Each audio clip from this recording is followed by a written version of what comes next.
the Global Connections MBA Refresher webinars launched to follow on from the success of the Refresher CPD certified MBA Refresher events. This series will allow more of our members across the globe to access the knowledge of our accredited business school academics. The MBA Refresher webinars are designed to take you back to the business school and bring you up to speed with one of the core topics covered by the MBA program in today's business environment. Global Connections are a series of events and webinars organised by our Global Ambassadors. The Global Ambassadors are a network of our accredited MBA alumni nominated by their business schools to serve as their peers to promote the value of accredited MBA education. Today I will hand you over to Dr. Marisa Smith, a teaching fellow at the Department of Management at Strathclyde Business School. She is published in international journals in areas of innovation and transference of manufacturing best practice into service companies. Dr. Smith is happy to take your questions at the end of the session, so please do send them in as usual as we go along, and I will ask these at the end of the session. Slides and audio will also be available after the webinar in case you've missed anything. So I'm going to hand over to Marisa to you now. Thank you. Let's just see. Can you see my screen?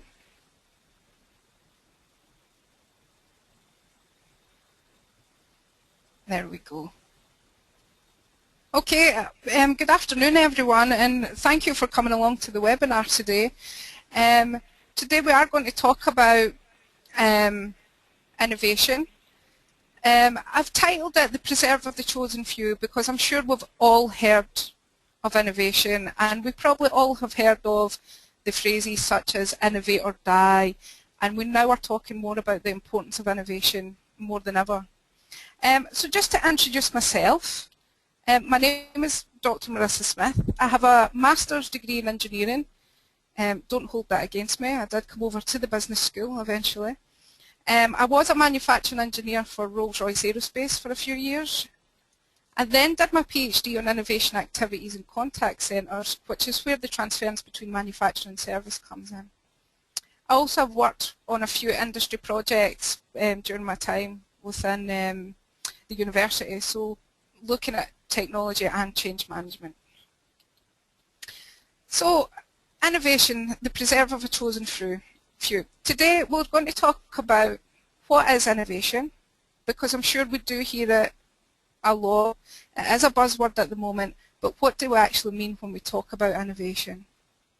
What are the different types of innovation?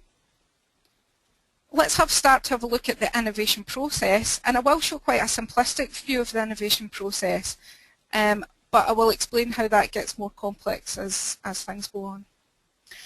I'm going to then introduce a concept called high involvement innovation. I'm sure many of you have heard it by other terminologies, but it's something that's coming in and a lot of people are getting more interested in high involvement innovation. We'll then discuss the pros and cons of this type of innovation, and then we'll just summarise the whole presentation. So what is innovation? The dictionary definition of innovation, something new or different introduced. So it can be the actual output of innovation, and I think when most of us think of innovation, we think about it as this new to the world, something brand new, something different that's introduced. It can also mean the act of innovating, the introduction, so the process of actually going through developing new products or new ideas or any kind of new method of doing things. Academics, on the other hand, have many definitions of innovation. So many thousands of papers are written on innovation that the definitions can get a bit confused. Some focus on the usefulness of the idea, so they will say it has to be new to the world, or they will say it has to be for economic benefit or some benefit. So in academic terms, we are looking at innovation not for innovation's sake. It has to be some kind of benefit. And one of the kind of key references that we use a lot is that innovation is a successful implementation of creative ideas within an organisation. Successful implementation, it has to have some kind of use. It is not just the point of innovating for innovation's sake. So moving on to the types of innovation, Tid and Besson are key authors within the innovation field, and this model is taken from their 2009 textbook. But if you're interested in innovation and you're looking for more, they have a new textbook out this year, 2013, with some nice updated things in it as well. So this model of innovation, they talk about innovation as an innovation space. Sometimes we hear about innovation and it's compartmentalized into different types of innovation. But with Tid and Besson, they say actually innovation is a space. You can be in any kind of area of that space. So you might be between a paradigm and a process. So what do we mean by paradigm? It's the way people think about either the organization or the product. They might use it in a different way. The product itself, or generally now we're talking more about services as well, and service innovation. The position, where does the product or service actually fit within the market? And then process innovation, how you actually undertake a service or undertake a process. And you can see as well the dimensions between incremental and radical for each of these. So it is a kind of continuum, it is a shifting space. 9 times out of 10 we often think about innovation being one thing or another, but with this innovation space we can show that actually you can be in any area of that space at different times. So like we said, just to recap, product, changes in the things, i.e. the products or services which an organisation offers.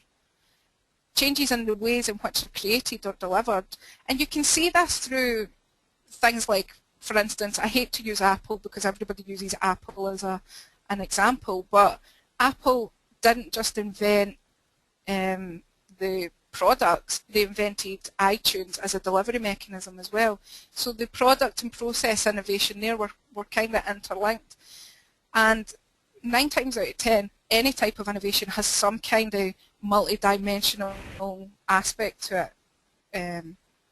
That's not always the case, but generally it is. Position, changes in the context in which products or services are introduced. So introducing a different type of product into a new market, for instance, as an example of the position. Paradigm, the way the customer thinks about something, the underlying business or mental models which frame what an organisation does. So if we think about things like even cheap airlines, that whole industry has changed because the underlying mental model of what customers expect has changed. So there's different ways we can think about innovation. What I want to stress is, though I've shown them as 4 separate bullet points, they can be all interlinked and be different degrees of importance depending on what you are actually innovating in. So the innovation process, I mean, this is a very, very simplistic model of the innovation process, and it's commonly accepted with the process of innovation that we start with the kind of fuzzy front end of the search. This is where the ideas are generated. This is where the opportunities for innovation come. You then go into the selection of ideas. Why do you want to take any ideas forward? And then there's the implementation of how you're actually going to make it happen, and then how are you going to get benefits from it. So with this innovation model, you can see that very much we're focusing on the benefits coming from it. You'll also see here that there's the innovation strategy and the innovative organisation. The innovative organisation we'll talk a bit more about as we go on, but essentially many academics have looked at what makes an innovative organisation. Innovation strategy, I'm sure most of you have done strategy classes as part of your MBA, but we sometimes neglect the kind of link between an innovation strategy and the corporate strategy or the business strategy. Okay, so very simplistic process of innovation that I'm showing you here. In reality, ideas can come in and drop out at different stages of this process, and this process will actually in real life end up looking like a spaghetti model of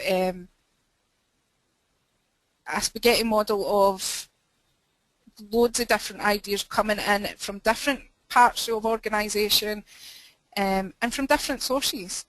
So, and that's what we're going to talk about today, is really these sources of innovation. Is it the preserve of a chosen few, or where can ideas come from across the organisation or even wider?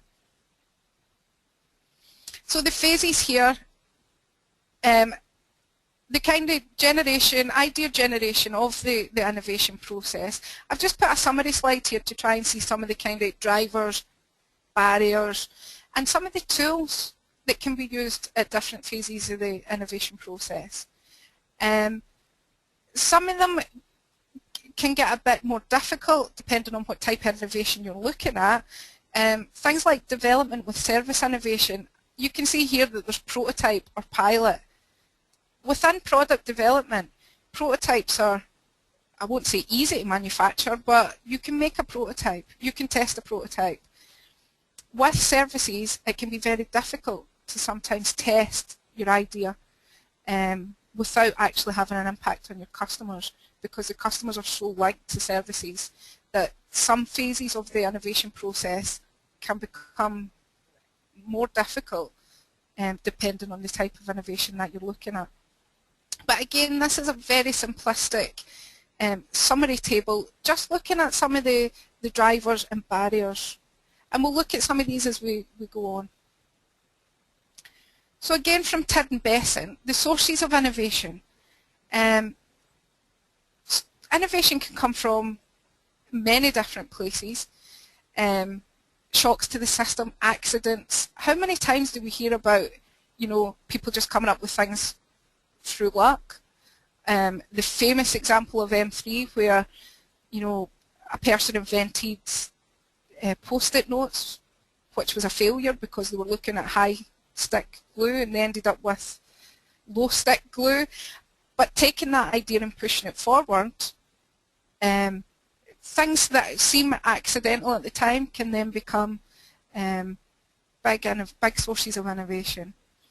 I won't go through all of these, but again, things like recumbent ideas, taking ideas and transferring them to another aspect of the business or to another aspect of the world, basically, can have a huge thing.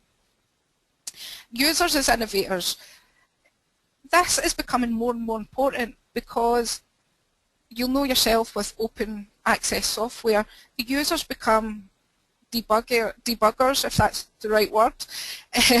So, users as innovators, we look now at how users actually interact with products and how people are actually starting to rework products and say, well, actually, can we take those ideas, and we're looking at extreme end users. So users that really push products or services to their limit, and then you use that as kind of feedback back into the innovation process.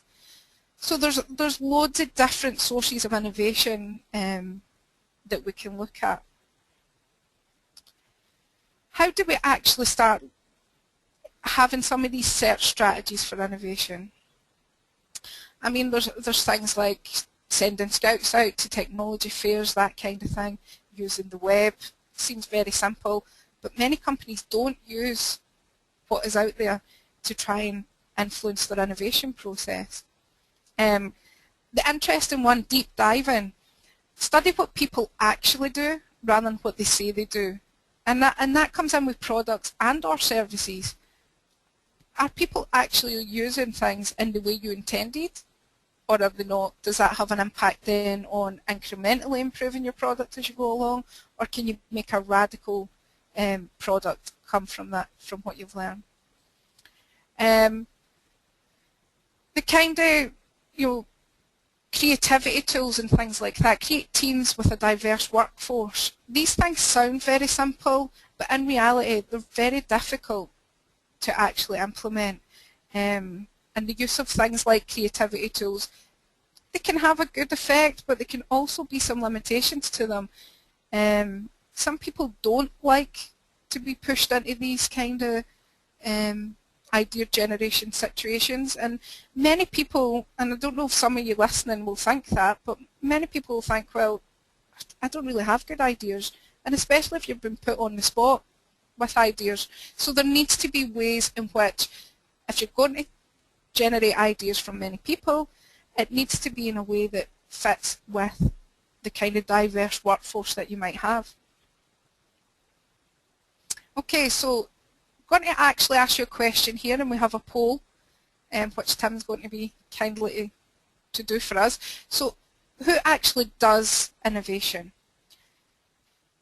So the question is, for you guys, who do you think is responsible for innovation? So we have senior management, research and development, marketing, all employees, or any other people. So who has the responsibility in organisations for innovation? Okay, the poll's open. You can begin to vote now.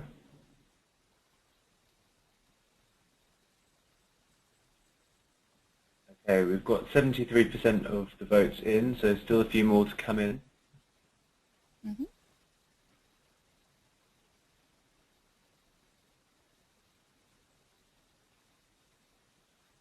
Okay, 77% have voted. Just to give you an early indication, 82% have said all employees, 12% said R&D, and 6% have said senior management. Okay. And then I'll show the poll afterwards as well. Thank you. Okay, so quite interesting that the majority of you listening have said all employees. In a way, all of you are right and all of you are wrong. Sorry. But essentially, everyone is responsible for innovation at some level, but it depends on the innovation. Okay, so it might be at times senior management are responsible for the innovation, whereas other points it could be R&D that are focused more on the innovation. There is still within organisations this kind of view that innovation should only be done by the people who know what they're doing. Okay, and for all of those who picked all employees, you might think, oh, that's not good. But there are many organisations who still have dedicated R&D, and that's where the innovation occurs. We don't ask our employees anything else. There are other organisations, though, who will try and generate ideas from all employees, and it is the responsibility of everyone. Again, this depends on the organisation. It depends on what is actually being innovated as well. So hopefully we'll see as we go through the rest of the seminar that innovation is much more complex than maybe we think, hopefully. Okay, so if we think about the chosen few, R&D departments, organisations spend a vast amount of money on R&D departments, and that is not just the traditional manufacturing product-based organisations.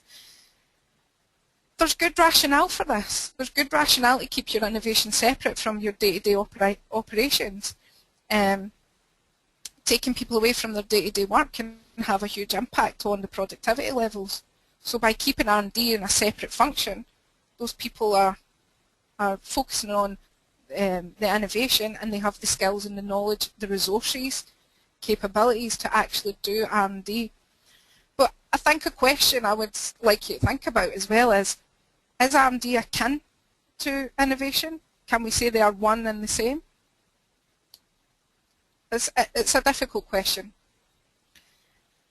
Subject experts, so people like scientists, engineers, should we just keep those kind of people in, and those are the subject experts, so they're the only ones who can innovate or have permission to innovate? At times this is what happens within organisations. It's not that the people at lower levels or who are non-subject experts can't innovate, it's that they don't have the permission to innovate. And this might be a good thing, again it might be a bad thing. The good thing again, if you've got a subject expert, they know exactly what the problems are within that field, they know exactly everything about that field. The downside is they know everything about that field. So they then become perhaps a bit more closed-minded to things that they never thought about. It might be easier for people with a non-subject expertise to think about how things could be different or combining areas. And then you have management. I worked with a very well-known company, which I won't mention here because it's been recorded, but when I asked about lower-level employees being encouraged to come up with ideas, they said to me, what would be the point? What would be the point? Their ideas wouldn't be any good. They don't know anything. We as managers have the overall picture, so we're the only ones really that should be coming up with ideas for the organisation. And in a way you can see their point. Management do have that kind of helicopter vision of what's going on in the organisation, but again, are the people in the front line, are those the ones that are dealing day to day with customers, with the product, with the process? So, you know, yeah, we can see that there's good things about keeping it the chosen few, but there might also be benefits of opening up the innovation process. So I've titled this kind of section Innovation from the Masses. So most of you probably will have heard of open innovation, where innovation is outside the boundary of the firm. So I don't know if some of you have heard of crowdsourcing, that kind of thing. So that's one method of open innovation, where ideas and projects come in through the boundaries of the firm. They don't need to start within the firm. They can start outside the firm. They can be developed within the firm and then go outside to be further developed or go into a different market, be sold off as a patent to other firms. And people like Procter & Gamble, they're pretty good at using this open innovation model and selling off patents when they can't develop ideas further. So again, where is innovation? Who actually manages innovation in this context of an open innovation model? It can get extremely complex with this type of innovation. There's also networks, and it's kind of akin to the open innovation kind of concept. But we have two types of networks. We talk about these closed networks or an open network. And you'll see my picture of a rather scary looking man. He keeps you out. He keeps the different people out of these closed networks. Basically, this is when companies get together and maybe develop a product. You know, car companies, aerospace companies, they're very good at this type of closed networks where they develop something together. Open networks, they're much more, I was going to say open, but that's obviously clear, but they are much more looking at, you know, different kind of,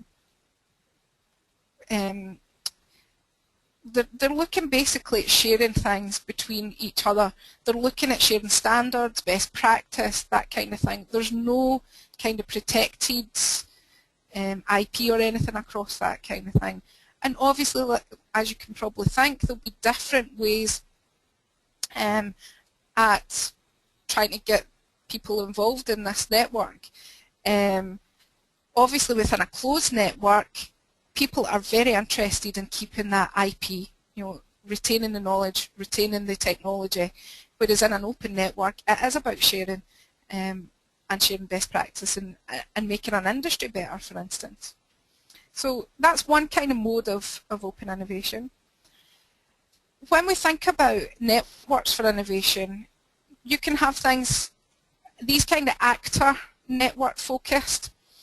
Again, you've probably heard the strategic alliances and looking at innovativeness just to kind of generate a whole culture of innovativeness across strategic alliances. That focus on innovativeness, when it's taken across a social network, we start looking at things like communities of practice of different types of people. If things are focused on discrete innovation, so companies might get together for one-off innovations, just for a specific innovation, and then they never talk to each other again. Or they might be that actually they work together on making lots of commercial innovations, and it's something that they work together on for a long time. So many different ways of working together for innovation. I thought I would share with you some of the models for open innovation, since open innovation has been talked about a lot in recent times. So we have kind of 4 different models. We have the orchestra model, which basically is you will have a dominant character. So you have a dominant person within that network or a dominant organisation who will orchestrate and bring people in when they need to, or bring in other organisations when they need to within that model for innovation. We then have a model called a creative bazaar, where basically people just get together, bounce ideas off each other.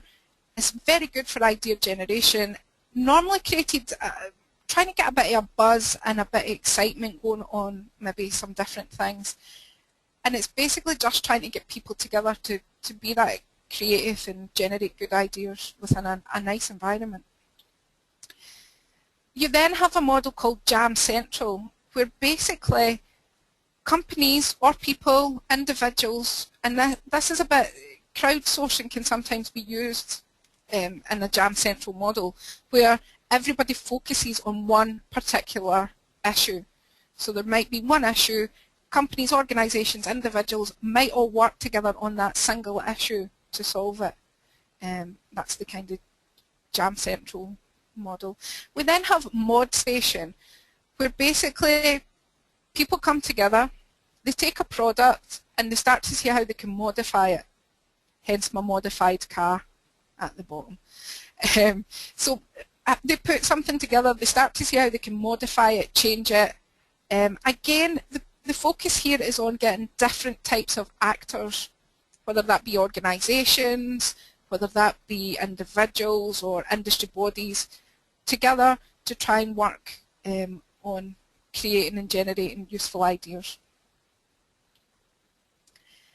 And now we come to the thing, and this is probably the main focus of the seminar, looking at innovation for the masses. So we've said, is it the choice of the preserve of the chosen few?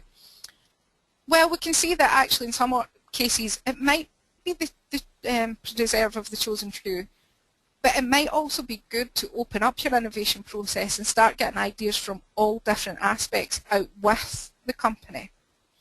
But we also think about innovation for the masses.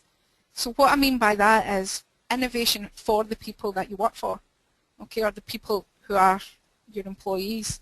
So how does that work, basically? I'm going to talk about a model called high involvement innovation, and this has also been developed by John Besant, who has started to look a bit more of involving all levels of employees within an organisation within the innovation process. So the premise is all employees have the potential to innovate. His work, the work of high involvement innovation, is based on some of the issues with tailorist work environments. Now, many of you listening will come from manufacturing, you might come from services that are based on the kind of tailorist principles. Taylor basically said you get a free brain with every pair of hands. Okay, so that's the kind of moving away from viewing people just as manual labour to actually thinking about they have a brain, they have a voice, can we actually get them involved in innovation? And it's the operation of the whole organisation, it's the management and use of the innovation process as well that high involvement innovation looks at. I've put akin to continuous improvement, and I'm sure many of you listening will have experience with continuous improvement. It is similar, but the focus is on this level of innovation, not just kind of incremental continuous improvement focused at a process level. It would be at every level of that innovation space that we discussed at the start of the seminar. So not with continuous improvement, I think we focus very much on incremental process improvement, whereas high involvement innovation looks at innovation at all of the levels of the innovation space and not just incremental. So I put an example just to kind of highlight what we actually mean by this high involvement innovation. And Google, obviously most of you, well, some of you might have other ideas, but most people would think Google would be a pretty innovative place to work. We all know that they have very funky workplaces and creative, fun environments with the purpose to generate a culture of an innovative feeling. So Google, they encourage in-house innovation and idea conceptualization, and they have this 8 to 20 time off model. Sounds familiar because 3M also do these kind of things. Loads of organisations do them, but they've started to try and generate this culture of high involvement innovation. So they have dedicated time for innovation to encourage their employees to come up with ideas and to start to think in an innovative way, to give people the time and space away from their day-to-day jobs to actually come up with that innovative solution. So they spend 80% of their time on their core projects and roughly 20% or 1 day a week on company-related innovation projects. Now, you see company-related, some organisations just say 20% on whatever makes you happy, basically. The purpose here, and again, this is true with all types of high involvement innovation, to keep employees challenged and engaged. Okay, so we have to think, are companies doing this type of high involvement innovation to get innovation, or are they doing it to challenge and engage their employees? And you might argue, well, actually that will do both things. So, you know, but some people think, the cynical people think that actually this type of high involvement innovation model is basically to retain employees and cut down on attrition rates. But you can see half of Google's product launches have come from this program, so it does have some business value from it. And the senior managers amongst you will probably think of productivity downtime of 20% to taking 20% off every employee's time. So you can see it's a big investment from Google to do that. They also have these Google grouplets.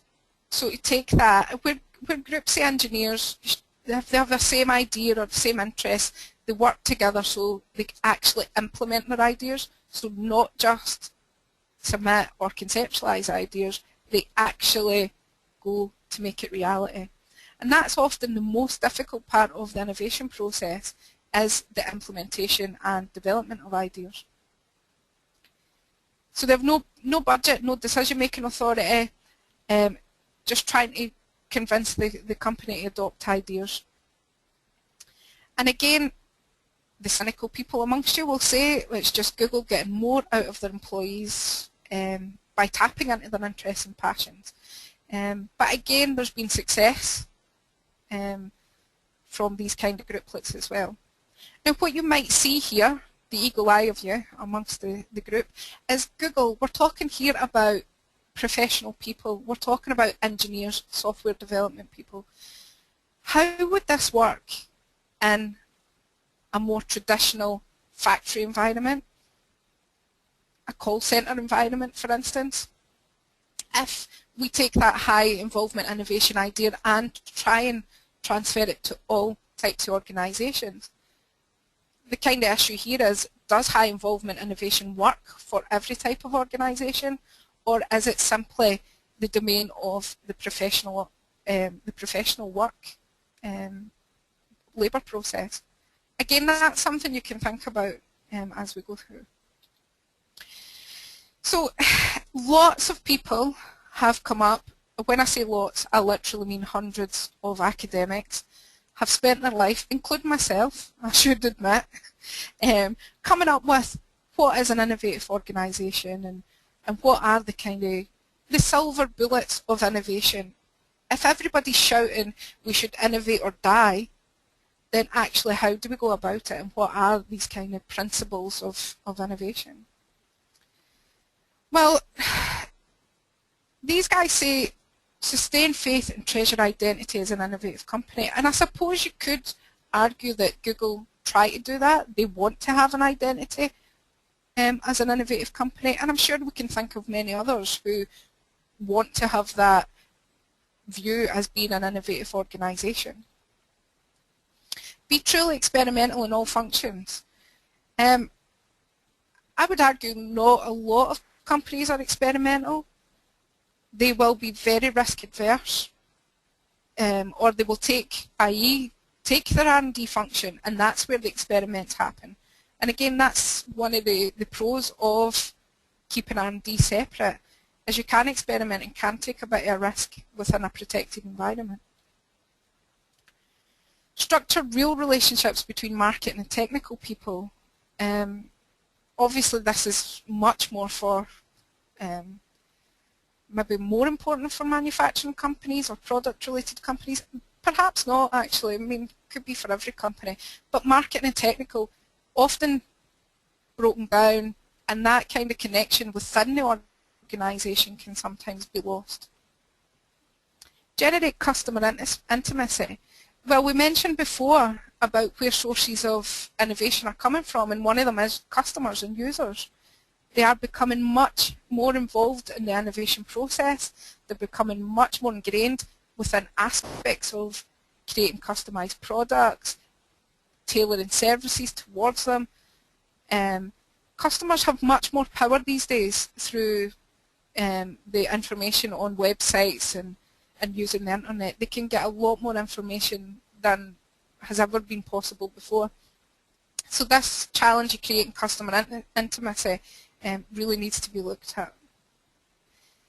And again, engage the whole organisation, and through high involvement innovation, that is the aim. The aim of high involvement innovation is to engage the whole organisation within the innovation process. That is not to say that everyone in the organisation would be willing to take part in the innovation process. Many companies that I've worked with on innovation projects, the lower level employees have said, why should I put my ideas forward? I don't get paid enough. This is not for me. That's the management's job. They get paid the big bucks. So again, engaging the whole organisation is very difficult to do.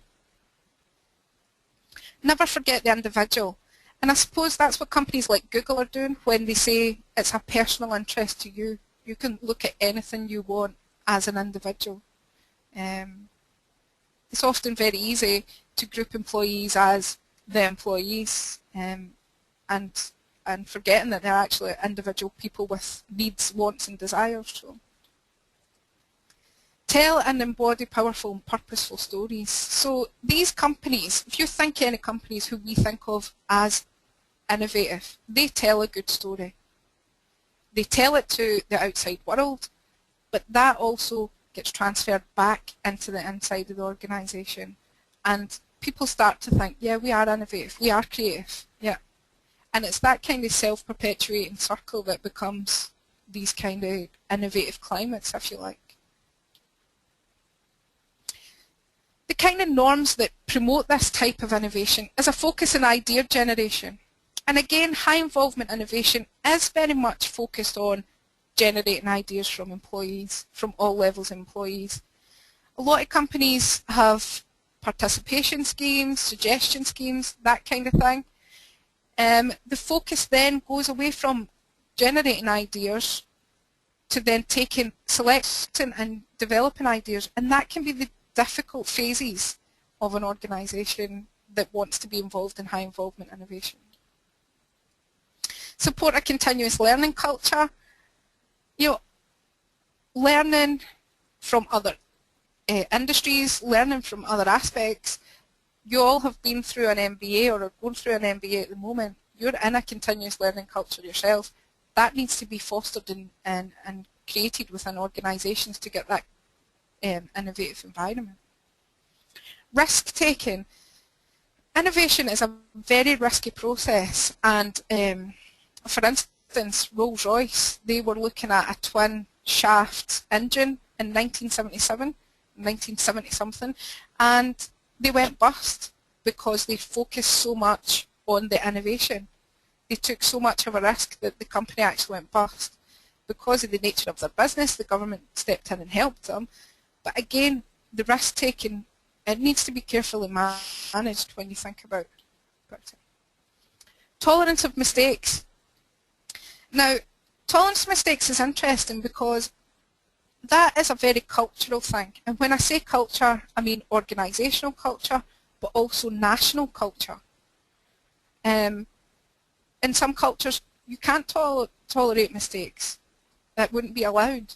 So again, you have to think about the culture of the organisation and how you might change that, and if it's possible to change it within your organisation.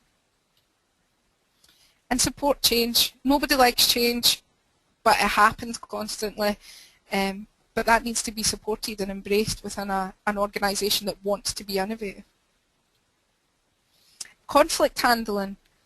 You're always going to get conflicts when it comes to creativity and innovation, especially if someone has a pet project or has something that they feel passionate about and their idea is rejected or is taken apart by somebody else. It can have huge implications and conflict, and there needs to be skill within the organisation on conflict handling because of that matter. So kind of looking at the risk-taking aspect, a good example that I came across was Gore. They make Gore-Tex and other types of different materials. Basically, in Gore, any employee is allowed to make changes and suggest changes as long as, if we think about the whole organisation as that ship sitting there, as long as the organisations stay above the line, so they won't make the business go bust, it's okay to implement and go ahead. So it can damage the boat, but it won't sink the boat. Any ideas that would sink the boat, i.e. sink Gore, those are not allowed. Okay, so they have a very visual way of talking about risk and about what is allowed and the permissions to innovate. Gore is a very different organisation. They say they don't have a hierarchy.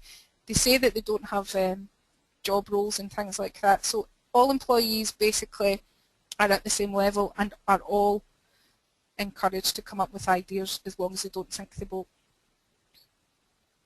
So just in summary, if we go through the kind of pros of high involvement innovation, getting everyone involved, all levels of employees, can generate huge amounts of ideas.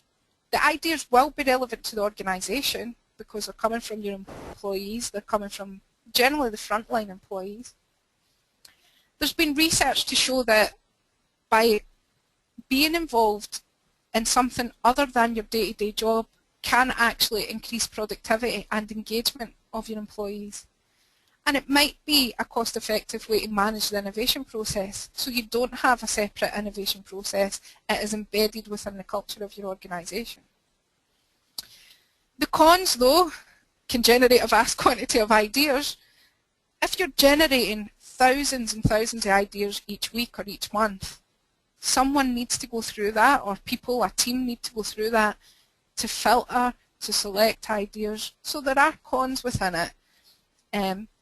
Again, the ideas may be limited in scale because people are only focused on their day-to-day job, or they only know their very small part of the process.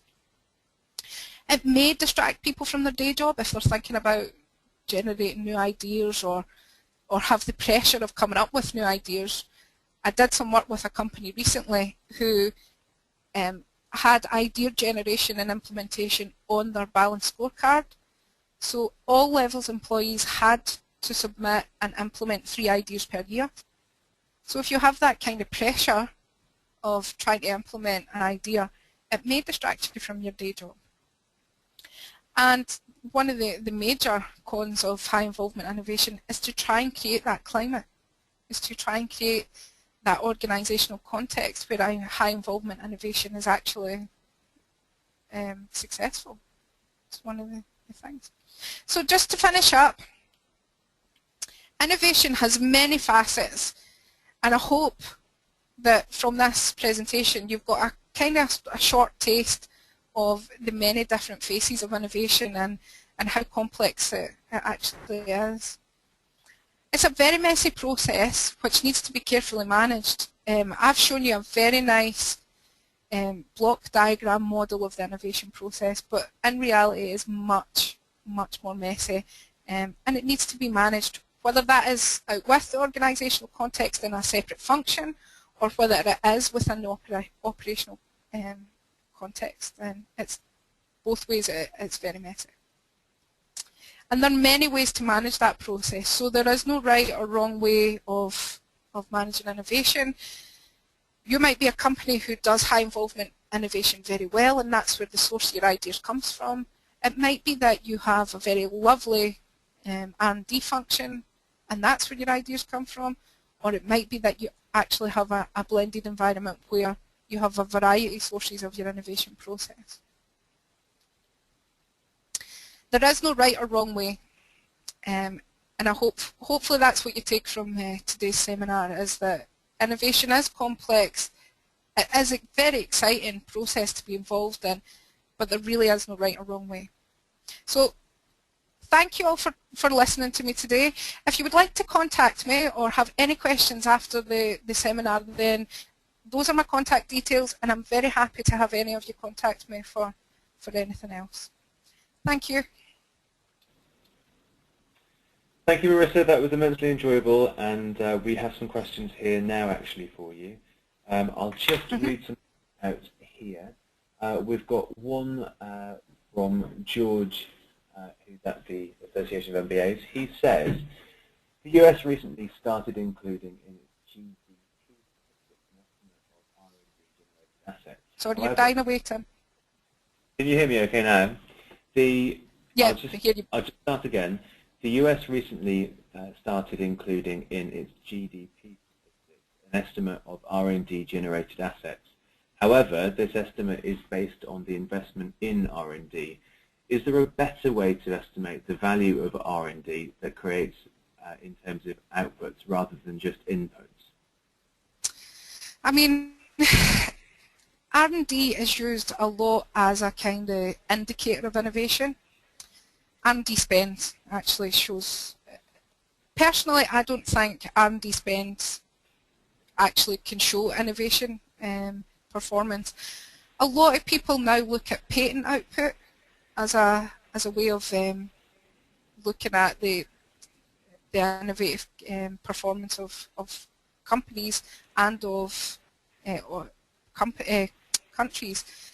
I think it's very difficult to try and measure that kind of activity, to be fair, and I think R&D spend is a bit of a red herring, because a lot more things happen that is not just R&D.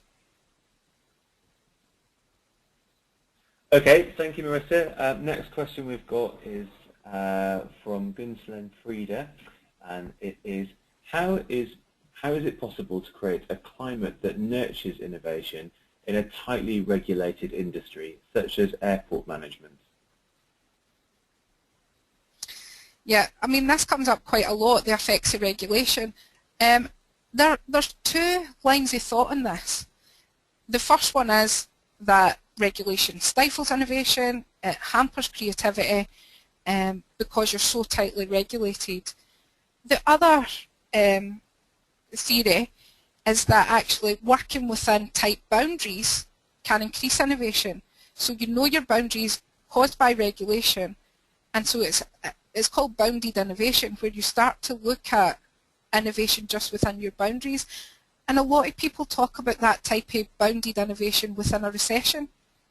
So a lot more innovation happens within a recession because you're so constrained by your resources or by any kind of constraint. So it's difficult in a regulated environment, but I think knowing the regulations, knowing your boundaries, and then playing within those boundaries is where innovation can come from. Okay, thank you very much. The next one we have is actually from Stephanie from the Association of MBAs. She asked, you speak about open networks. Would a hackathon fall into this category? And can you think of any examples where an idea has formed at a hackathon that has birthed an innovative and valued product? Well, I assume we're not just talking about hacking as in computer hacking, but the new hacking of products. And there's been quite a few. That is definitely an open innovation crowdsourcing. It's maybe not a formal thing, but it definitely falls within that open network.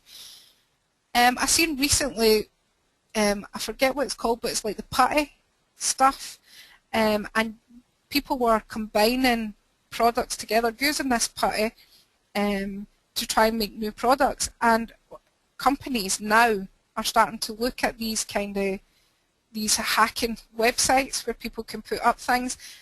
I don't know if you've seen it, but IKEA products are used quite a lot, and IKEA are now starting to look at the products that have been generated through hacking and started to try and take some ideas from that.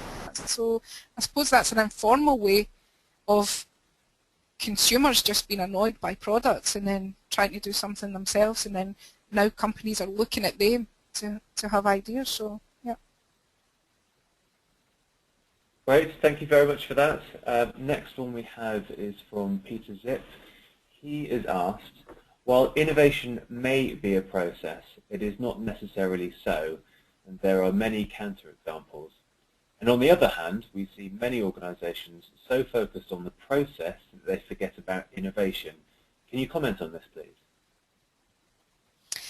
Yeah, I think if I'm getting the gist of the question right, innovation can be thought of as the product, so the outcome of the process. And you're right, a lot of companies do spend a lot of money and a lot of time on implementing high involvement innovation, for instance. That takes time, effort, money. And he's right, people do focus on the process. I would argue that there still needs to be some type of process behind coming up with, these other models of innovation. Innovation as an outcome is often neglected within, especially within the academic kind of community. We do tend to like to focus on the process rather than the outcome. I hope that's, I've got his meaning right. Yeah. Great, that sounded great to me. The next question we have is from Sunil Rain. He's just asked if you can run through an example of an innovation process. A process innovation or an innovation process? I have here innovation process. Right, hopefully you can still see my slides. You can, yep. Just go back. I mean, I don't have a...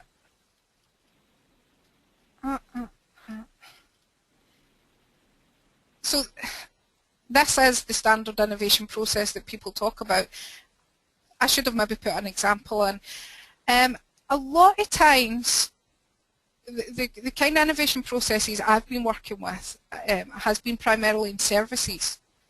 And 9 times out of 10, what happens is people come up with ideas at this phase, so the search phase, and jump straight to implementation. They don't do the kind of select why they're doing it or why they're doing it or how they're actually going to do it. They just jump straight in to try and implement it. And that's why a lot of innovations fail if they don't go through a kind of more standard process. But to put a picture of an innovation process, it essentially would look like a bit of a spaghetti diagram, because so many ideas come in and out. It would be difficult to kind of show that example.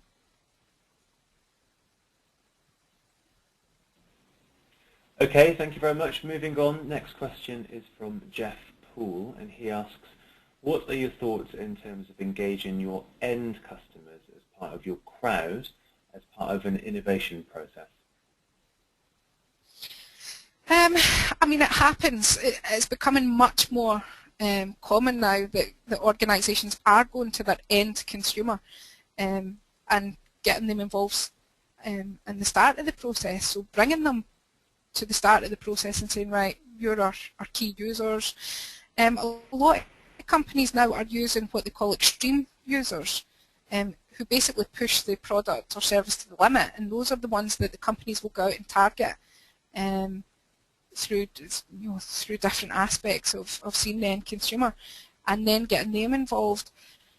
Crowdsourcing is a way of getting your end consumers involved in the start of the innovation process. Sometimes it can be difficult to maintain that throughout. So a lot of companies will take their consumers to the start of the process, generate ideas, and then sometimes they fall as they start to go through the process. They fall away, and sometimes they don't always have the input from the customer at every aspect. But I think companies are much more aware of their end consumers and getting them involved at every aspect, because it's costly. It's costly to change a design once you get so far along the new product development process. So yeah, I think they are becoming much more involved. Okay, thank you very much. That kind of leads on very nicely to our next question by Sunhill Rain. He's asked if there are actually tools that actually measure the outcomes and the risks of the innovation process.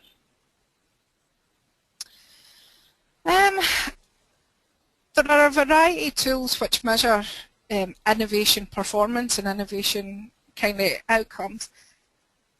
I find it very difficult to think about it in that kind of way. I know a lot of people love to measure, and being an ex-manufacturing engineer, I know that everybody likes to measure, but it can be very difficult to measure the success of that process. I mean, people talk about it in terms of, well, if we do this, how many patents do we get out? I don't think patents are a fair reflection on innovation. I'm really uncomfortable with the notion of measuring innovation, but there are lots of tools available to measure aspects of the innovation process. A lot by consultancy firms, but also a few by academics. Hannah Noak, for instance, has a tool which measures the innovation process. Great, thank you very much, Marisa. That brings us to the end of the Q&A at the end of today's webinar. Again, I just want to thank you. That was immensely enjoyable.